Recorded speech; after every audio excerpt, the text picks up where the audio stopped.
Assalamualaikum warahmatullahi wabarakatuh. Waalaikumsalam warahmatullahi wabarakatuh. Di sini ketua kelasnya siapa? Ayo Bu, Ridwan. Silakan dipimpin doa dulu terlebih dahulu. siapkan doa mulai. Bismillahirrahmanirrahim.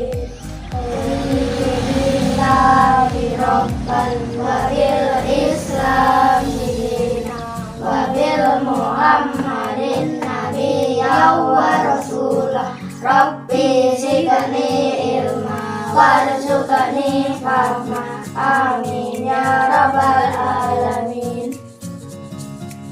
Apa kabar anak-anak semuanya?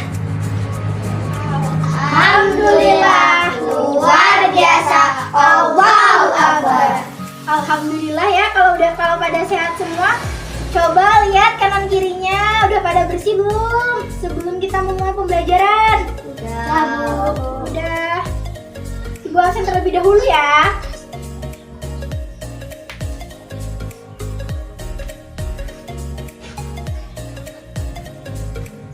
Rizky Muhammad Ilham hadir? Ridwan Maulana? Hadir. Wahyu Dwi Saputra? Hadir. Ahmad Rozak Pratama? Hadir. Wahyu Nur Rahman hadir gak? Enggak Bu. Lah kemana? Oh sakit ya, kita doakan ya semoga Wahyu Nur Rahman cepat sembuh dan besok bisa mengikuti pembelajaran seperti biasa ya anak-anak. Ya Bu. Ayo yang lainnya coba berdiri terlebih dahulu, kita menyanyikan salah satu lagu wajib yaitu Garuda Pancasila. Coba semuanya berdiri dulu. Kita nyanyi ya. 1, 2, 3. Garuda Pancasila, akulah pendukungmu.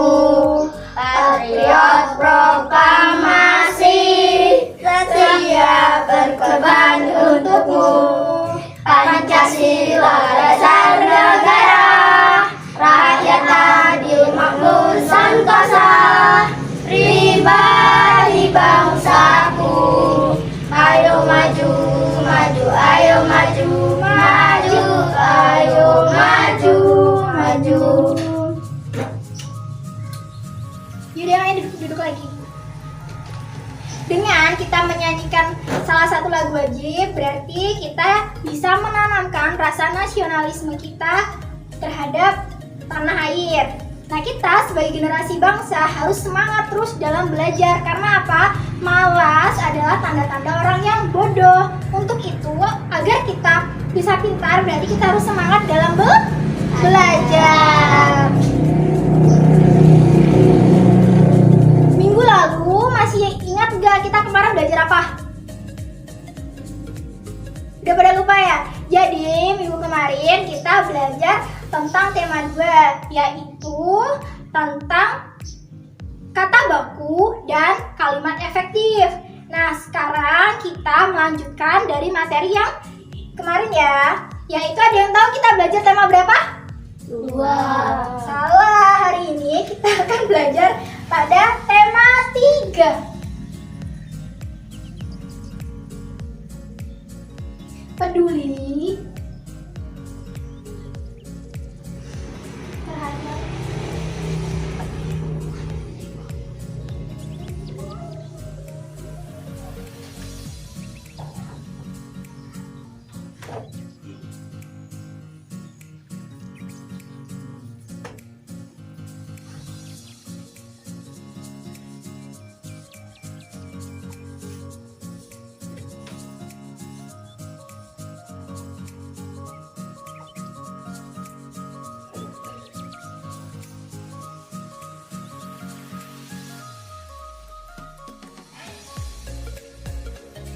Nah, hari ini kita akan belajar pada tema 3, peduli terhadap makhluk hidup, subtema 2, hewan dan tanaman di sekitar rumahku, yaitu pembelajaran ke-1. Nah, hari ini materi kita yaitu ada membuat daftar pertanyaan, kemudian mengidentifikasi masalah keseimbangan lingkungan, dan mengetahui karakteristik dari pantai, dataran tinggi, juga dataran rendah.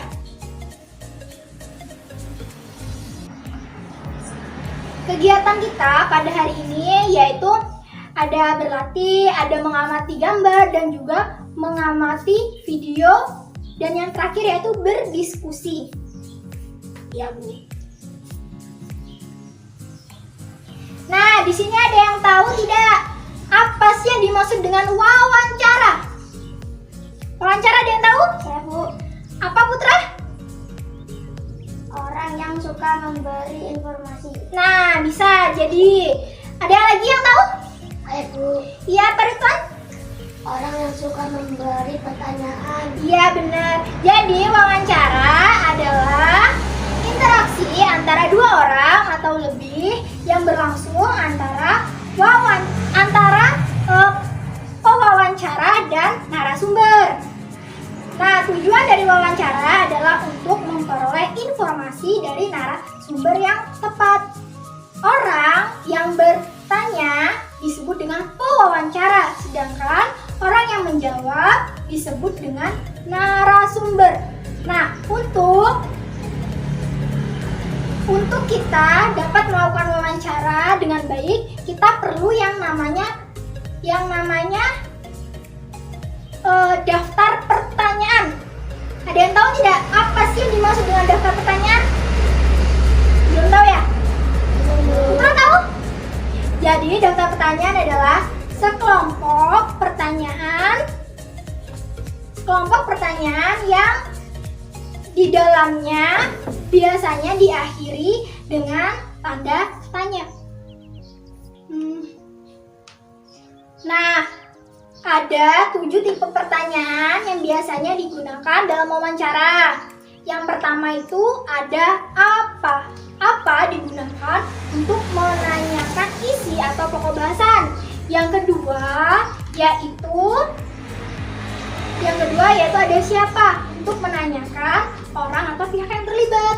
Kemudian yang ketiga ada mengapa, untuk menanyakan sebab atau alasan terjadinya suatu peristiwa.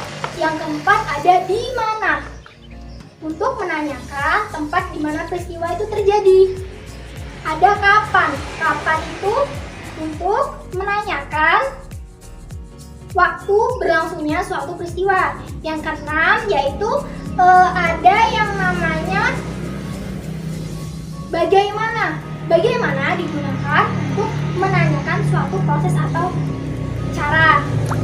Kemudian yang terakhir yaitu ada yang namanya berapa, untuk menanyakan jumlah, banyak ataupun satuan.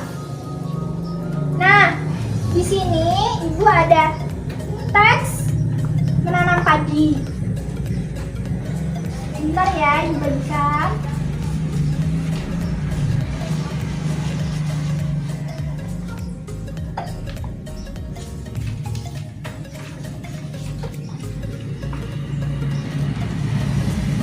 Coba diperhatikan teksnya. Padi adalah tanaman yang sangat penting di Indonesia karena padi dapat menghasilkan apa? Coba dibaca. Beras. Iya, menghasilkan beras. Padi dapat tumbuh di daerah yang panas dan curah hujan yang sangat tinggi. Nah, daerah yang biasanya sangat terkenal akan padinya yaitu ada apa aja, coba disebutin. Ada apa? Ya, Jawa Barat yang keras. Terus apa lagi? Jawa Timur. Nah, terus? Jawa Tengah. Nah, terus? Sulawesi Selatan. Ya, satu lagi? Dan Sumatera Utara. Iya. Karawang dan Jawa Barat dikenal sebagai lumbung padi nasional. Nah, pertumbuhan padi ini dibagi menjadi 3 tahap. Tahap pertama yaitu benih atau biji padi dimasukkan ke dalam karung goni dan direndam 1 malam di dalam air mengalir supaya berkecambah benih terjadi bersamaan. Selanjutnya, benih-benih ini ditanam di lahan sementara. Bibit yang telah dipindahkan tanam ke sawah, maka biji tadi akan tumbuh berkecambah hingga muncul ke permukaan. Bakal akar dan tunas menonjol keluar, lalu batangnya memanjang. Petani juga mengairi beberapa pestisida untuk pupuk pada tanaman ini. Tahap pertumbuhan padi berlangsung antara 110 hari sampai 130 hari. Nah, dari teks ini, ada nggak di antara kalian yang bisa membuat daftar pertanyaan sebelum melakukan wawancara kepada petani? Coba, ada yang bisa nggak? Putra, bisa Putra? Bisa. Apa coba? Berapa tahap proses tumbuhan padi? Iya, ada berapa tahap? Ada 3 tahap? Ada 3 tahap. Kemudian ada lagi yang bisa? Siapa? Rizky bisa nggak Rizky? Iya, Bu. Nggak bisa? Oh, belum bisa ya. Coba Ridwan. Mengapa tanaman padi sangat penting bagi masyarakat Indonesia? Nah, jawabannya yaitu sangat penting karena sebagian masyarakat Indonesia makanan pokoknya yaitu menggunakan beras. Beras berasal dari padi. Coba Ahmad, bisa nggak Ahmad? Apa Ahmad? Di mana padi dapat tumbuh dengan subur? Nah, padi dapat tumbuh dengan subur di daerah panas dengan curah hujan yang tinggi. Nah, daftar pertanyaan yang seperti itu dapat digunakan untuk melakukan wawancara kepada petani. Nah, di sini Ibu ada teks, silahkan anak-anak membuat contoh daftar pertanyaan ya. Nanti yang Ibu panggil silahkan ke depan untuk mempresentasikan hasilnya ya. Ini tentang bagaimana jagung berkembang biak. Silakan dikerjakan terlebih dahulu.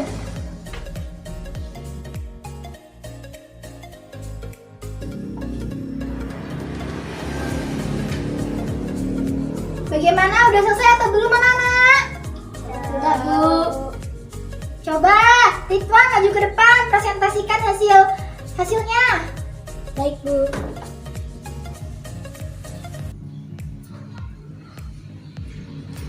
Ya keras. Daftar pertanyaan jagung. 1.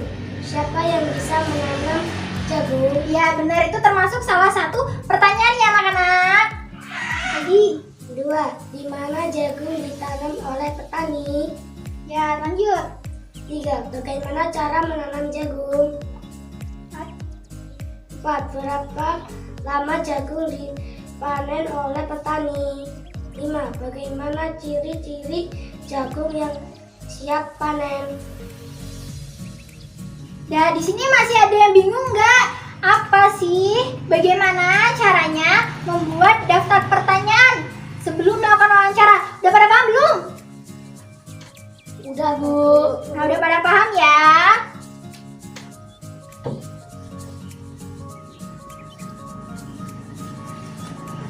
Kita lanjut ke materi selanjutnya.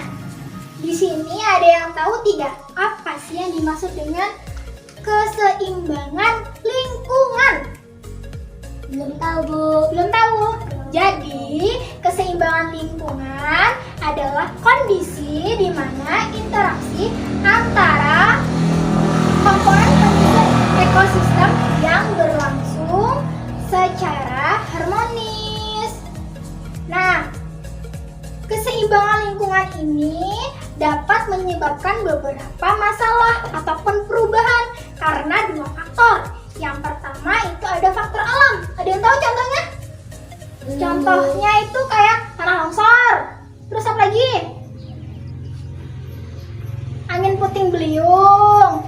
Habis itu ada gempa. Nah, itu termasuk dari faktor alam.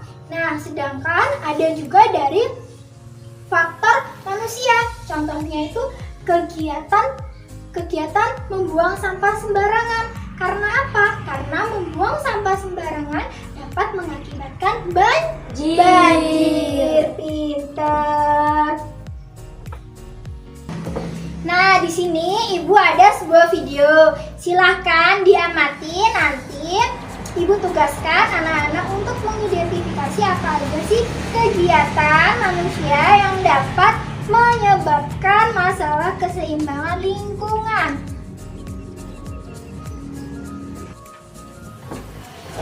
Coba ya diperhatikan anak-anak.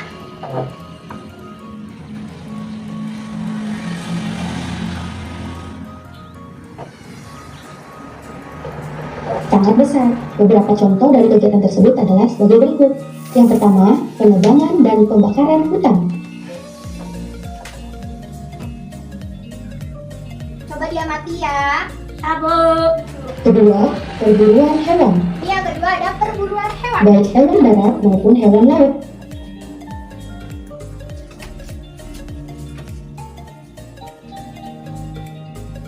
Ketiga, kegiatan pertanian. Nah, yang ketiga ini ada kegiatan pertanian.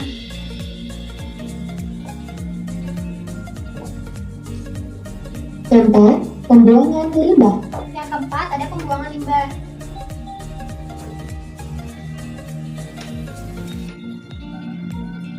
Dan kelima, pencemaran lingkungan. Yang kelima ada pencemaran lingkungan. Bumi adalah anugerah Allah Subhanahu wa Ta'ala yang dipercayakan kepada makhluknya. Di tangan manusia, bumi bisa hancur. Di tangan manusia pun bumi bisa seimbang. Oleh karena itu, kita harus menjaga kepercayaan Allah untuk merawat bumi kita agar lingkungan tetap seimbang.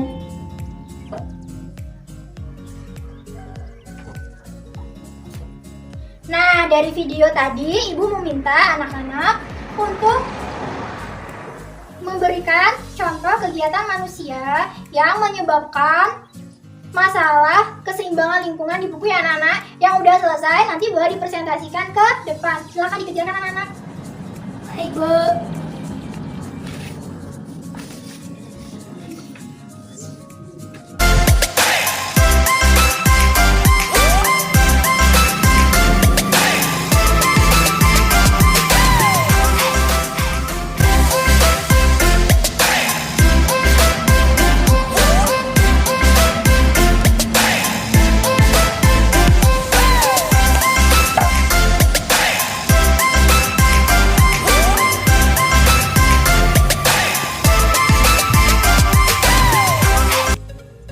Bagaimana anak-anak? Udah selesai semua atau belum? Ya, Bu. Coba siapa di sini yang mau maju? Ayo, Bu. Coba Ridwan maju.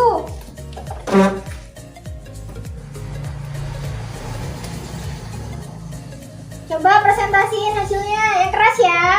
Bu, contoh kegiatan manusia dalam keseimbangan lingkungan. Yang pertama ada apa? Penebangan hutan sembarangan, cara melestarikan menggunakan tembak, pilih dan menanam pohon kembali. Ya benar. Yang kedua, Perburuan liar, tidak berburu dengan menggunakan bom, jerak listrik ataupun racun. udah. Udah, Bu. Silakan duduk. Gimana? Udah pada paham belum anak-anak? Ya, Bu. Oke, kita lanjut ke materi selanjutnya ya anak-anak. Nah, di sini ada yang tahu tidak apa gambar dari ketiga ini? Ada yang tahu nggak? Gambar pertamanya ada gambar apa? Kapal. Biasanya yang identik kapal sama nelayan tuh di mana? Laut. Laut tuh bisa jadi pantai ya Nana ya. Yang pertama ini ada gambar pantai. Yang kedua ini ada gambar apa? Pegunungan. Ya, pegunungan tuh bisa disebut juga dengan dataran tinggi. Ya, dataran tinggi. Yang ketiga ini ada sawah. Sawah tuh biasanya di dataran rendah. Nah, pantai. Ada yang tahu nggak apa sih yang disebut dengan pantai? Belum, Bu. Belum tahu. Jadi pantai adalah daerah yang berbatasan dengan laut.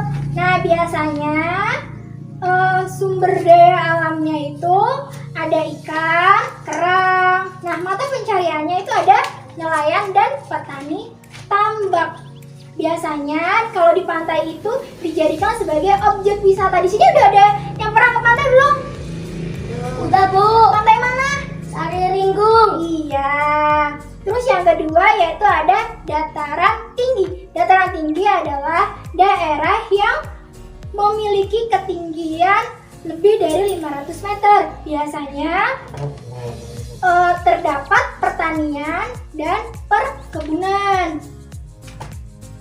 Dan yang terakhir ini ada dataran rendah. Biasanya yaitu ketinggiannya kurang dari 200 meter di bawah permukaan laut. Biasanya itu terdapat perindustrian dan biasanya terdapat juga peternakan dan petani sayur. Bagaimana anak-anak? Udah pada paham belum dari ketiga gambar ini? Udah, Bu. Nah, jika udah pada paham semua, sekarang silakan berdiskusi. Ibu bagi menjadi dua kelompok ya. Kelompok pertama ada Rizky dan Ridwan. Kelompok kedua ada Ahmad dan Putra. Nah, di sini Ibu mempunyai papan diskusi anak-anak. Ya, Bu. Ya, Bu.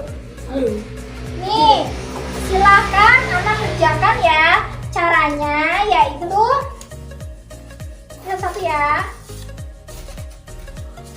Bawah.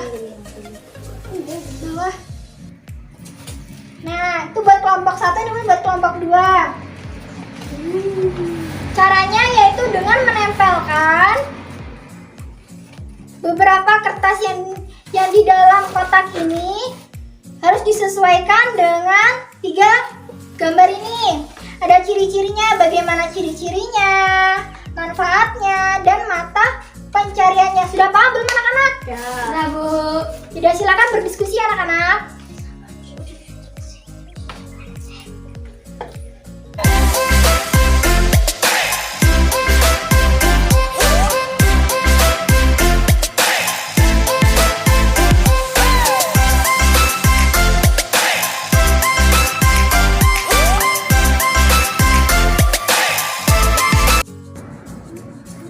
Bagaimana anak-anak?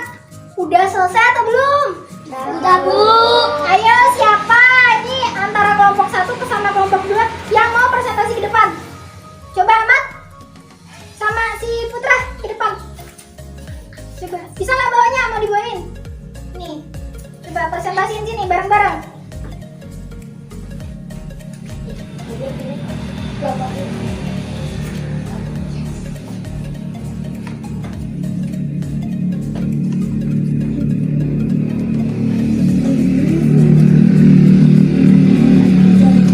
Ini yang pertama ada apa ini namanya? Pantai. Ada pantai, ciri-cirinya? Baca. Berbatasan langsung dengan laut. Ya bener ya. Jadi pantai itu ciri-cirinya berbatasan langsung dengan laut. Coba dari kelompok satu, bener atau salah? Sekalian. Bener ya, benar, pintar. Yang dua ada manfaatnya apa?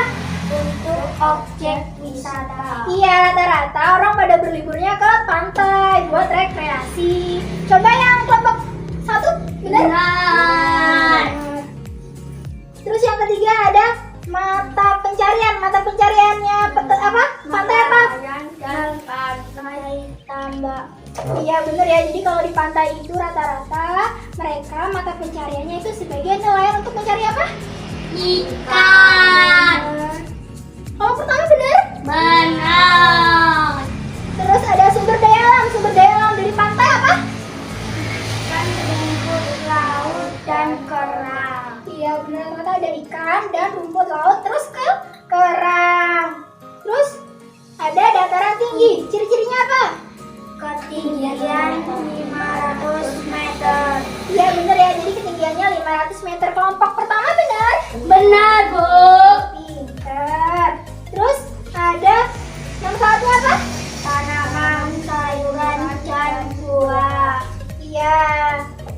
ada mata pencariannya dari dataran tinggi apa? Petani dan pekebun. Ya. Terus sumber daya alamnya? Usaha perkebunan dan objek wisata. Iya, jadi kan dataran tinggi itu biasanya ada pegunungan. Nah, itu biasanya juga untuk objek wisata. Untuk kelompok pertama ada yang salah? Benar. Benar, pintar. Terus yang terakhir ini ada dataran rendah. Ciri-cirinya apa? Ketinggian kurang dari 200 meter. Iya, terus untuk manfaatnya? Peternakan dan pelestarian. Iya bener ya, peternakan dan perindustrian. Itu bisa dimanfaatkan di dataran rendah. Terus mata pencariannya apa? Buruh dan karyawan. Iya benar. Terus ada sumber daya alamnya. Hewan ternak dan padi. Iya bener semua ya. Untuk kelompok 2, kelompok 1 bener semua nggak? Benar. Alhamdulillah, pintar ya anak-anaknya ibu.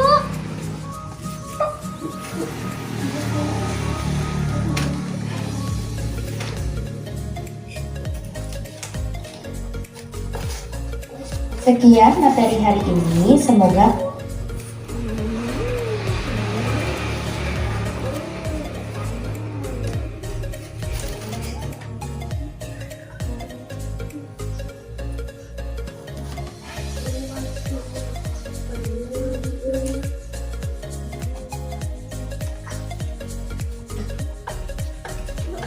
Di sini ada soal. Selesai. Saya langsung ke aneh.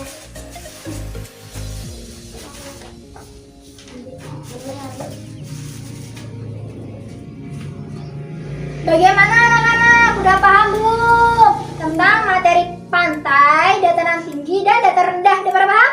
Udah, Bu. Pinter. Masih ada yang ditanyakan? Apa udah paham semua? Udah.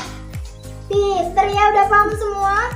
Nah, di sini Ibu ada lembar aktivitas siswa. Nah, silahkan dikerjakan ya anak-anak. Kalau udah selesai langsung dikumpulkan. Paham? Paham.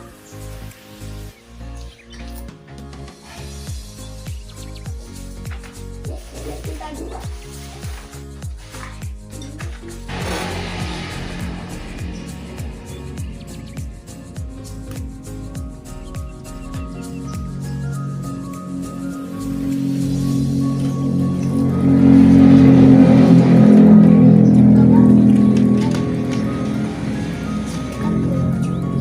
Bagaimana anak-anak? Udah selesai semua belum?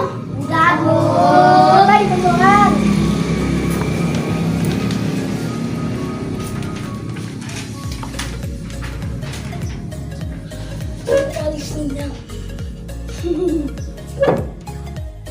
Jadi kesimpulannya untuk hari ini yaitu untuk membuat daftar pertanyaan ada 7 tipe yang biasanya digunakan. Sebelum melakukan wawancara, biasanya mereka membuat pertanyaan terlebih dahulu, yaitu ada apa, siapa, di mana, kapan, terus ada bagaimana. Terus habis itu ada mengapa, terus berapa. Kemudian untuk keseimbangan lingkungan itu adalah kondisi di mana interaksi antara penyusun ekosistem berlangsung secara seimbang ataupun harmonis. Jadi kita harus menjaga keseimbangan lingkungan. Kemudian untuk pantai adalah daerah yang berbatasan langsung dengan laut. Sedangkan dataran tinggi yaitu daerah yang memiliki ketinggian 500 meter di bawah permukaan air. Kemudian dataran rendah yaitu daerah dataran yang memiliki ketinggian kurang dari 200. Udah pada paham semua ya anak-anak? Udah, Bu. Guru. Jadi untuk pembelajaran besok kita akan membahas tema selanjutnya yaitu tema 3, subtema 2 pembelajaran yang kedua. Besok kita akan membahas tentang cara membuat kolase dan bagian-bagian dari membuat. Bapak mana? Dan Coba ketua kelasnya sebelum kita pulang, marilah kita berdoa terlebih dahulu. Syabra berdoa mulai. Bismillahirrahmanirrahim. Wal asri innal insana lafi khusrin illa alladzina amanu wa amilus solihati wa tawasaw bil haqqi wa tawasaw bis sabri. Kita sudah selesai. Jangan lupa ya anak-anak tetap menjaga protokol kesehatan. Jangan lupa memakai masker. Coba maskernya dipakai dulu sebelum pulang. Iya. Ibu akhiri pembelajaran pada hari ini. Wabillahi taufiq wal hidayah. Wassalamualaikum warahmatullahi wabarakatuh. Waalaikumsalam warahmatullahi wabarakatuh. Hati-hati di jalan ya anak-anak. Iya, Bu.